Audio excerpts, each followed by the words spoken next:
네, 앞서 전해드린 대로 오늘부터 13일 동안 22대 총선의 공식 선거운동이 시작됐습니다.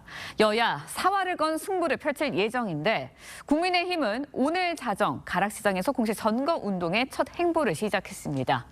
더불어민주당은 오늘 오전 10시 대통령실에 가까운 용산역 광장에 모여 출정식을 갖고 공식 일정에 들어갈 예정입니다. 먼저 관련 영상 보고 이야기 이어가겠습니다.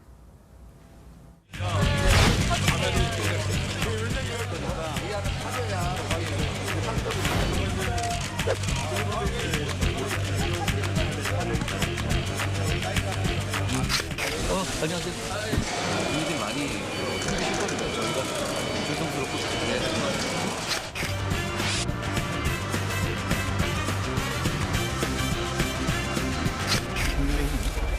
땀 흘려 일하는 사발인을 대변하는 정당이고 그런 분들이 더 잘 살기를 바라는 정당입니다. 저희가 그런 의미에서 오늘 이 가락시장에서 첫날을 시작합니다. 한동훈 화이팅! 저희가 잘하겠습니다. 고맙습니다. 네, 패널 두 분과 함께 정치권 소식 짚어보죠. 최수영 정치평론가, 강성필 민주당 국민소통위 부위원장 함께하겠습니다. 안녕하십니까? 안녕하세요. 네, 반갑습니다. 자, 먼저 한동훈 위원장 공식 선거운동 첫 일정으로요. 가락시장을 택했습니다. 먼저 어떤 의미가 있다 이렇게 분석할 수 있을까요? 그렇죠. 뭐 어떤 정당이든 이제 그 출범식을 할 때 네. 어떤 장소를 택하는 건 메시지가 담기기 마련입니다. 그래서 우리가 장소의 정치학이라고 부르기도 하죠. 그런데 예.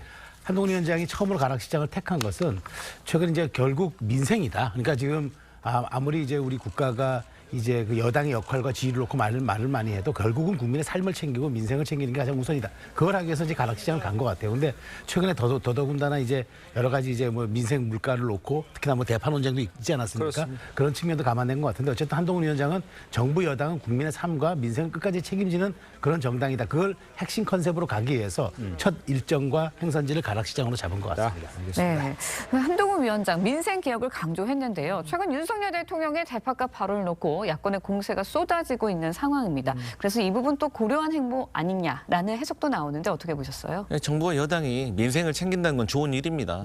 그런데 제 생각에는 최근에 대통령께서 이제 마트에 가셔서 오히려 대파값 논란이 커졌기 때문에 제 생각에는 가락시장을 갔던 것보다는 오히려 관련 부처와 어떤 회의를 하면서 이런 것들을 조금 더 대책을 내놓는 모습을 한동훈 비대위원장이 내놓는 게 어땠을까 하는 생각이 듭니다. 알겠습니다. 자, 민주당 상황도 보죠. 민주당은요, 오늘 오전 10시에 용산에서 선거운동 출정식을 할 예정입니다.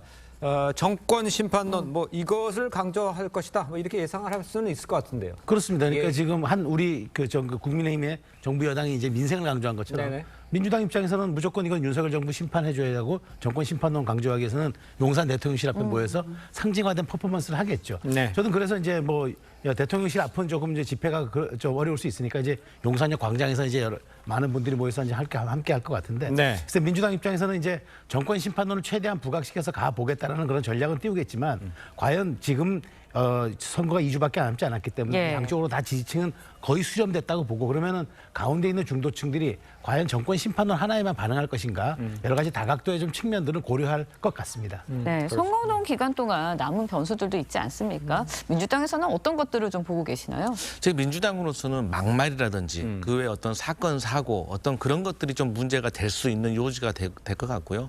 저는 국민의힘 같은 경우는 어쨌든 대통령의 태도가 저는 변화의 변수의 어떤 요지로 작용할 것 같습니다. 네. 구체적으로 말씀드리면 의대 중원과 관련된 대통령의 입장이 바뀌느냐 안 바뀌느냐 그리고 주호주 대사 이종섭 대사에 대한 어떤 자진 사퇴를 이끌어내느냐 이런 것들이 선거 막바지로 갈 때까지 중요할 것 같고요. 네. 양당 모두 어쨌든 조국 혁신당의 약진에 대해서는 영향을 받을 것으로 예상이 되고 있습니다. 그렇군요. 네. 자, 공식 선거운동을 하루 앞둔 어제요. 국민의힘 한동훈 위원장 기자회견을 열고 국회를 세종시로 이전하겠다 이런 공약을 발표를 했습니다. 관련해서 여야 입장 이어서 들어보겠습니다. 저희가 약속드리는 국회의 완전한 세종 이전은 전부 다 세종으로 이전하자는 겁니다. 세종시를 미국의 워싱턴 DC처럼 진정한 정치 행정의 수도로 완성되게 할 것이라고 확신합니다. 그 대통령 선거 때 여당, 야당 모두가 공약했던 것 아닙니까? 이미 그 일이 이미 진행 중이잖아요. 야당이 반대하지 않지 않습니까? 이미 할 수 있는데 하지 않으면서 선거에 이기면 하겠다라고 얘기하는 것은 저는 그건 국민을 기만하는 행위라고 생각해요.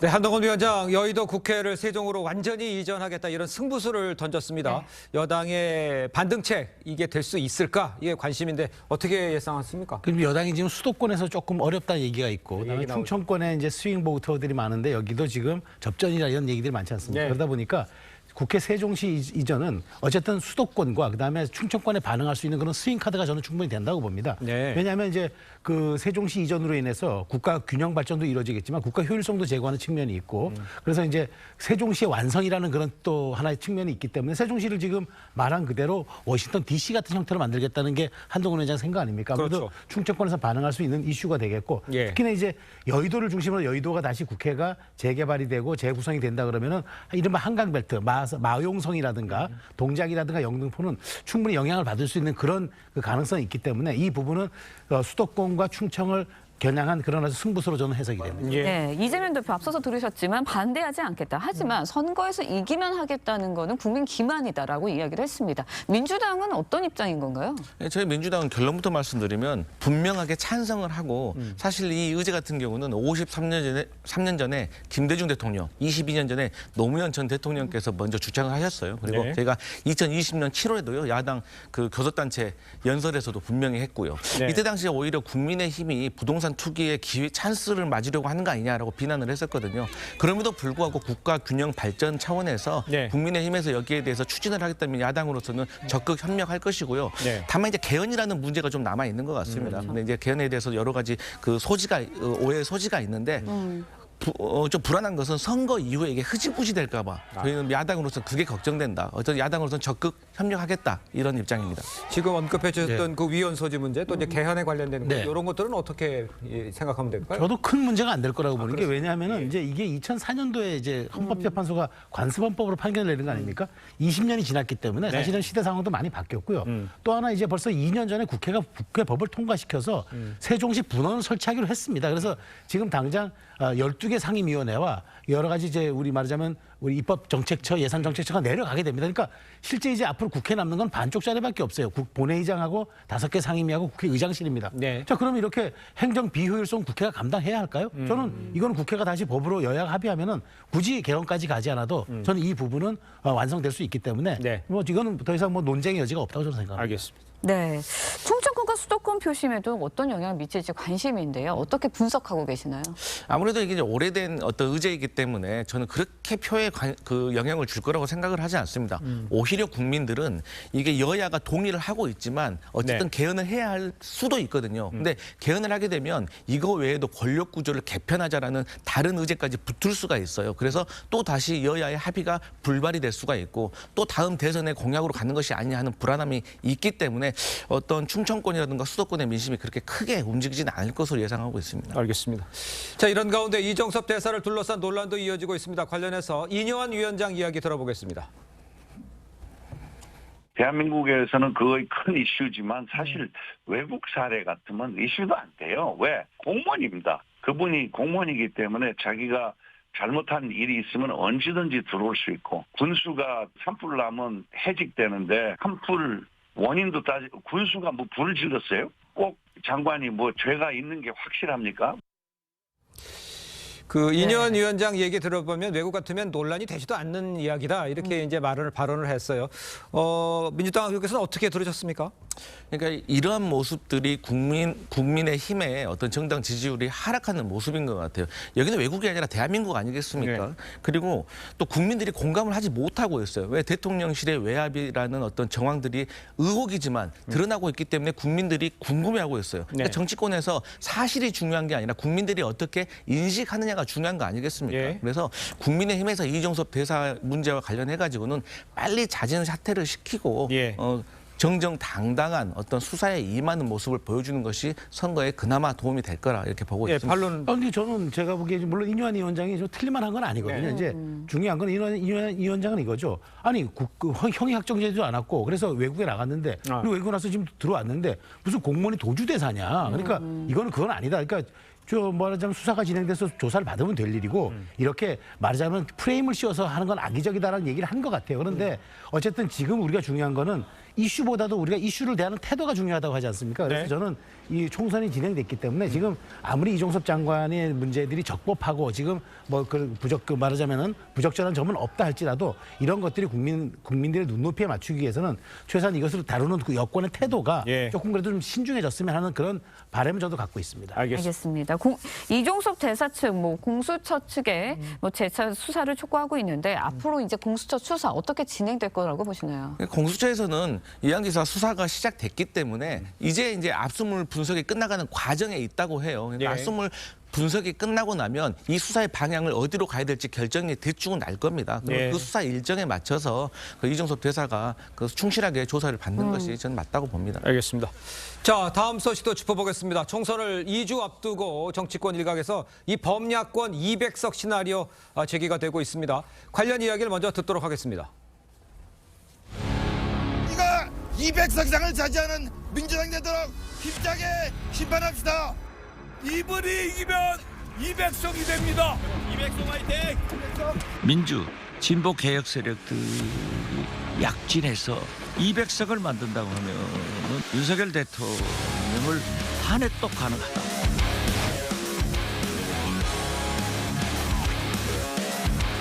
우리나라 정치 지형 자체가 51대 49 늘 팽팽합니다. 근데 그게 200석이라는 건 터무니없는 이야기입니다.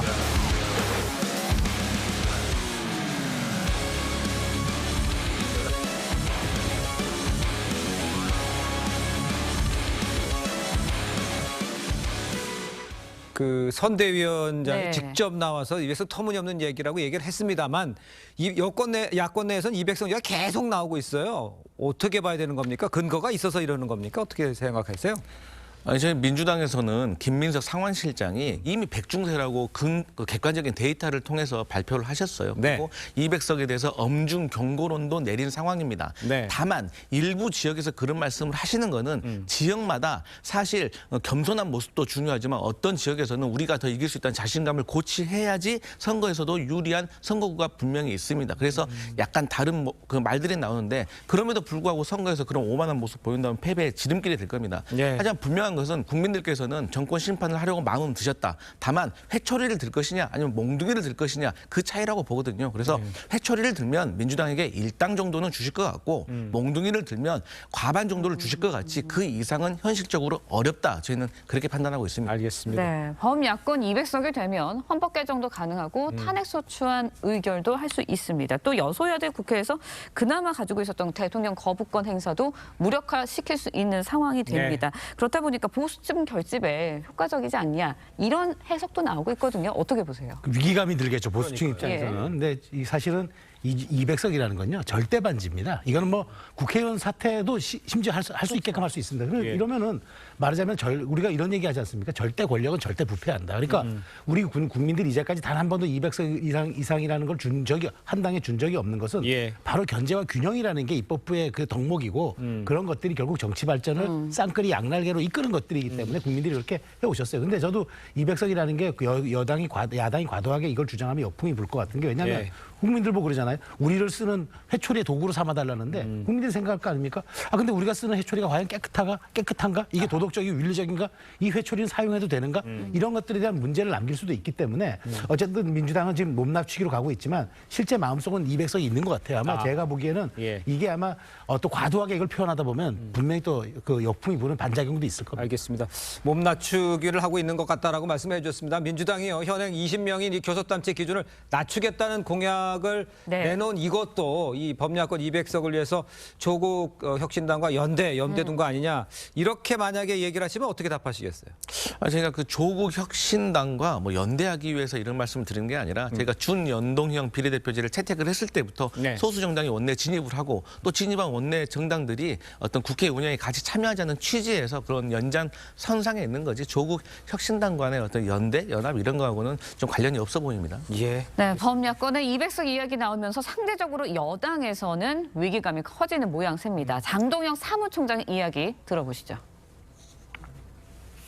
많은 후보들이 위기감을 가지고 있고 좀 쉽지 않은 상황에서 선거운동들을 하고 있습니다. 이런 상황에 대해서 대통령실에서도 면밀하게 검토하면서 예의주시하고 계시리라고 생각합니다. 자, 직접 들어보셨습니다만 장동혁 사무총장의 이야기가 당 지도부에서도 대통령실에 대한 언급이 지금 나온 상황이죠. 당 일각에서는 윤 대통령이 직접 입장을 표명해야 한다 이런 의견도 제기가 됐습니다.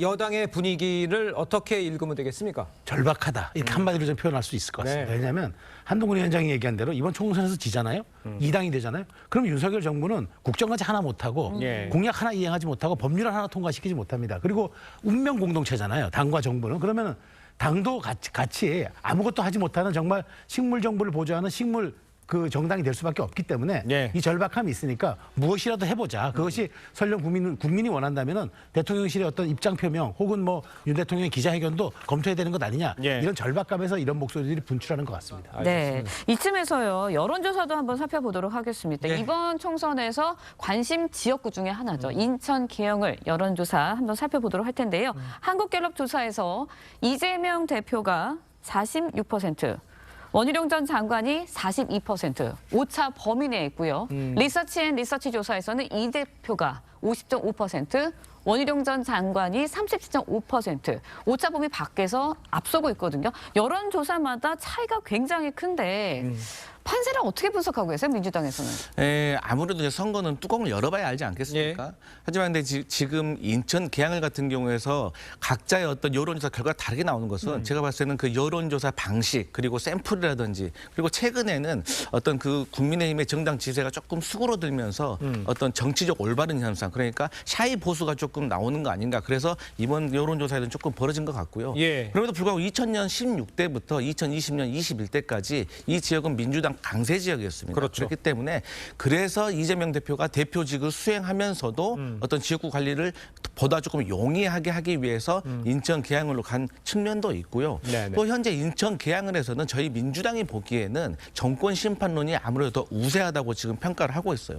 또 거기에 이제 원희룡 전 그 후보 같은 경우는 최근에 그 유동규 전 본부장까지 선거에 참여를 하면서 사실 좀 희화화가 되는 어떤 측면이 있었습니다. 또 그 이천수 후원회장이 왔지만 물론 인지도에서는 도움을 받을 수도 있지만 이분이 또 4년 전에는 민주당을 또 지원했던 분이거든요. 그래서 이러한 것에 있어서 계양을 좀 주민들이 평가를 하지 않으실까 그렇게 보고 있습니다. 그 총선 전까지 이재명 대표가 3번인가요? 그 총선 전까지 이제 법원에 나가야 되지 않습니까? 재판을 받으러. 그런 것들은 지역의 여유는 어떤 영향들을 미칠 수 있다고 보세요? 사실 이재명 대표의 사법 리스크는 이미 대선 이후에 인천 계양을에 출마를 했을 때부터 반영이 됐다고 보고 반영된다. 그렇기 때문에 별 의미는 없지만 아무래도 저는 그 이재명 대표의 어떤 사법 리스크보다는 어떤 지금 정권 심판론에 관련된 이것을 과연 민주당이 제대로 할 수 있는가 그렇기 때문에 이 지역에서도 조국 혁신당에 대한 지지율이 올라가고 있는 것도 민주당에 대한 어떤 그런 의심도 있는 것으로 평가가 되고 있다. 국민의 입장에서는 계양을에 대해서는 어떻게 보십니까? 저는 이제 그 많이 붙었다고 봐요. 근데 지금 뭐 여론조사가 좀 약간 널뛰는 경우가 있죠. 뭐 더 붙은 데도 있고 좀 떨어진 데도 있긴 한데 어쨌든 저는 여기서 원희룡 후보가 1월부터 선거운동하지 않았습니까? 그러니까 사실은 이 지역이 아주 넓은 지역이 아니기 때문에 아마 원희룡 후보는 서너 번을 돌았을 거예요. 몇 달 동안 돌았으니까. 더군다나 이천수 후원회장과 함께 하고 있고 그다음에 전직 당협위원장이 윤영선 위원장의 조직도 붙었고 해서 지난번 사실 총선에서 보궐선거에서도 윤영선 후보와 이재명 후보 차이가 그렇게 많이 나지는 않았었습니다. 그렇기 때문에 저는 지금 사실 원희룡 후보가 이재명 후보의 마크맨 역할을 좀 충실히 잘하고 있다. 그러면서 온 오프라인을 통해서 이재명 후보를 적절하게 저격하거나 혹은 또 공격하거나 이런 걸 통해서 본인의 존재감을 과시하고 있는 것도 여기가 물론 야당의 텃밭이긴 해도 그럼에도 불구하고 이렇게 약진하고 있는 거는 원희룡 후보의 추격세가 저는 굉장히 가파르게 상승세를 보이고 있다고 보이기 때문에 이 부분도 우리가 끝까지 주목해야 될 관전 포인트여서 계양을 선거 결과에 많은 분들이 좀 관심을 더 가질 것 같습니다. 생각이 듭니다. 알겠습니다. 다른 지역도 살펴보죠. 오늘 서울 중성동갑에서 이 대표와 임종석 전 비서실장 함께 지원 유세에 나선다고 합니다.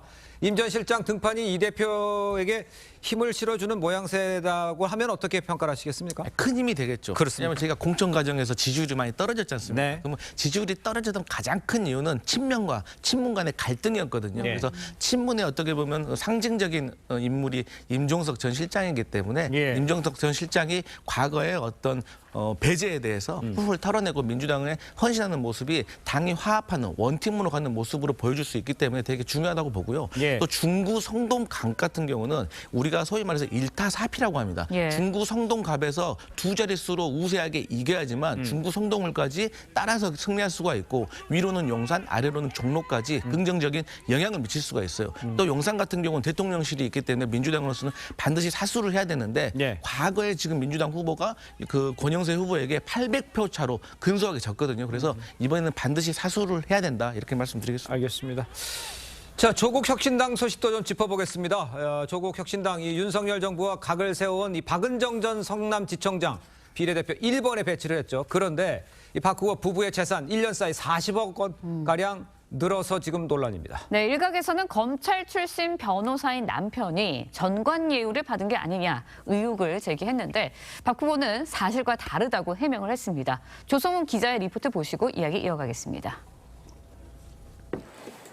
조국 혁신당 비례대표 1번인 박은정 후보의 배우자는 문재인 정부 시절 서울 서부지검장을 지낸 이종근 변호사입니다. 이 변호사는 지난해 검찰을 퇴직하며 박 후보의 예금 등을 합쳐 8억 7천만 원의 재산을 신고했습니다. 그런데 박 후보가 선관위에 신고한 부부의 재산은 1년 사이 41억 원이 늘어난 49억 원이었습니다. 증가액 대부분이 예금이었는데 특히 이 변호사의 예금은 150배 넘게 늘었습니다. 국민의 미래는 조국스러움 그 자체라고 비판했습니다. 당대표가 검찰 개혁을 발표하고 그 사이에 비례 1번의 정관예우 떼돈이 들통나는 이런 코미디 같은... 녹색정의당도 조국 대표에게 박 후보 공천에 대한 입장을 밝히라고 압박했습니다. 조국 대표는 검찰 개혁을 위해 전관예우는 철폐되어야 한다고 주장해 왔습니다. 박 후보는 남편인 이 변호사가 퇴직금과 공무원연금을 일시 전액 수령했고 재산 신고일 기준으로 160건을 수임했다며 매출에 대해선 과세 기준 금액의 최대 49.5%를 세금으로 납부할 예정이라고 밝혔습니다. 친문 검사라고 공격할 땐 언제고 무슨 전관예우냐고도 했습니다. 이런 가운데 조국 대표는 검찰개혁의 일환으로 검찰의 핵심 기능인 수사 기능을 완전히 떼어내 기소청으로 전환하겠다고 공약했습니다. TV조선 조성호입니다. 네, 보신 것처럼 네. 조국 혁신당 비례대표 1번입니다. 비례 1번. 이 박은정 전 검사 부부의 재산 1년 사이 40억가량 늘었습니다. 일각에서는 전광예우를 받은 것 아니냐 이런 의혹을 제기했지만 박 후보 측은 친문검사라고 공격할 땐 언제고 무슨 전관예우냐 이런 이야기하고 있어요. 이 부분은 어떻게 보셨습니까? 그러니까 지금 박은정 검사의 말하자면은 그 태도를 보면은 우리가 이런 얘기를 하잖아요. 아니 왜 밥을 태웠습니까? 라고 묻는데 그럼 밥하지 말라는 거냐고 답을 하면 안 되잖아요. 네. 왜 밥 태웠던 이유만 설명하면 될 일을 그럼 이 자체의 본질을 흐리는 행동 아닙니까? 얘기 아닙니까? 아니 1년 사이에 재산이 150배 정도 늘었다. 이건 당연히 그럼 의심이 가고 해명을 해야죠. 근데 그게 우리가 무슨 전관예우 받았다는 거냐? 근데 제가 보니까 사건 수임도 굉장히 많았어요. 근데 이게 전관예우가 아니면은 이게 어떻게 설명합니까? 그럼 어떤 변호사가 현직에 있다가 그만두고 나와서 해가지고 그 말하자면은 그 많은 돈들을 네. 벌 때 이게 그 당시에 그 전관이 아니면은 그게 가능하지 않잖아요. 근데 그걸 설명하면 될 일인데 조목조목 설명해서 이렇게 하면 될 일인데 우리가 무슨 친문 검사라고 공격할 때 언제고 왜 우리고 전관예우를 하냐 이렇게 저는 말하자면 물타기 하는 건 온당치 않고 더더군다나 이제 본인이 비례대표 1번입니다. 그러니까 조국 혁신당의 가장 그 말하자면 상징에 올라와 있는 그 1번 후보가 이런 식으로 사법개혁을 얘기하면서 자신들의 전관예우에 대해서는 슬쩍 물타기로 넘어가는 거 이거는 저는 적절치 않은 태도라고 생각이 됩니다. 네, 박은정 검사의 태도 어떻게 지적을 하셨거든요. 어떻게 예. 보세요 이번 사안? 네, 저는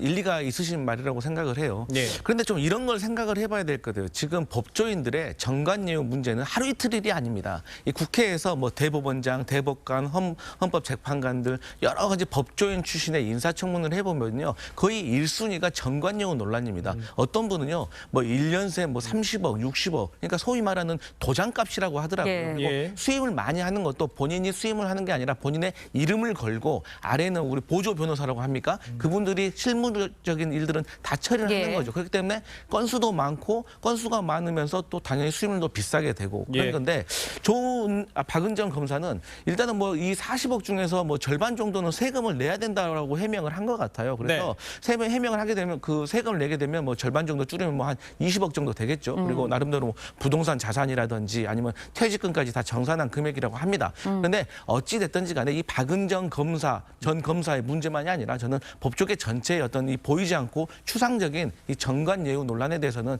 조금 법조계가 자성을 좀 해봐야 되지 않겠나 그런 생각이 듭니다. 아까 최수영 평론가께서 말씀하시는 중에 이제 박은정 부부의 재산이 150배 정도라고 얘기를 하셨는데 그게 아니라 예금이 예금 부분만 150배 늘었다는 거예요. 알겠습니다. 네. 자, 조국 대표에 대한 이 서울대 징계 수위도 완화가 됐습니다. 교수직 파면에서 해임으로 이 한 단계 낮춰져서 퇴직금도 전액 받을 수 있게 됐어요. 조 대표는 서울대를 상대로 행정소송도 검토 중이라고 하는데 이 부분은 어떻게 생각하십니까?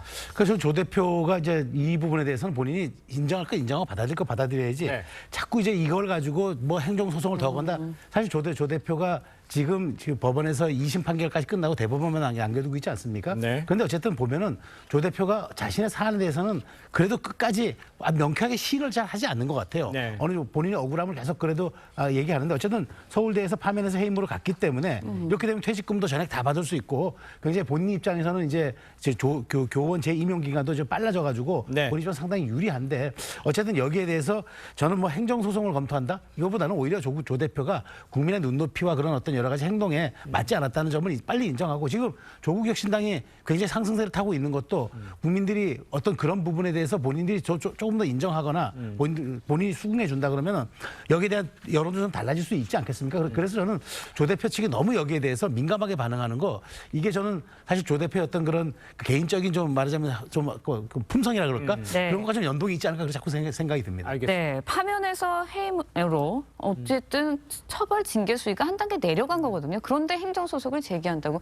검토한다라고 이야기를 하고 있습니다. 어떻게 보세요? 그러니까 조국 대표로서는 본인이 뭐 일부 인정한 것도 있지만 거의 대부분의 혐의를 부인하고 있기 때문에 당연히 뭐 해임으로 내려가서도 억울하다고 해야겠지요. 그것은 제가 봤을 때 본인의 마음은 어떨지 모르겠지만 어떤 정치적 행위로서는 그럴 수밖에 없는 처지에 있는 것 같고요. 네. 다만 저는 조국 혁신당이 20대에게는 지지율이 좀 낮다는 그 여론조사를 봤어요. 그렇기 때문에 이러한 모습이 왜 낮는지 아마도 일각에서는 그 자녀 입시 비리와 관련된 어떤 모습에서 조국 혁신당에게 20대가 매력을 못 느끼고 있다는 거예요.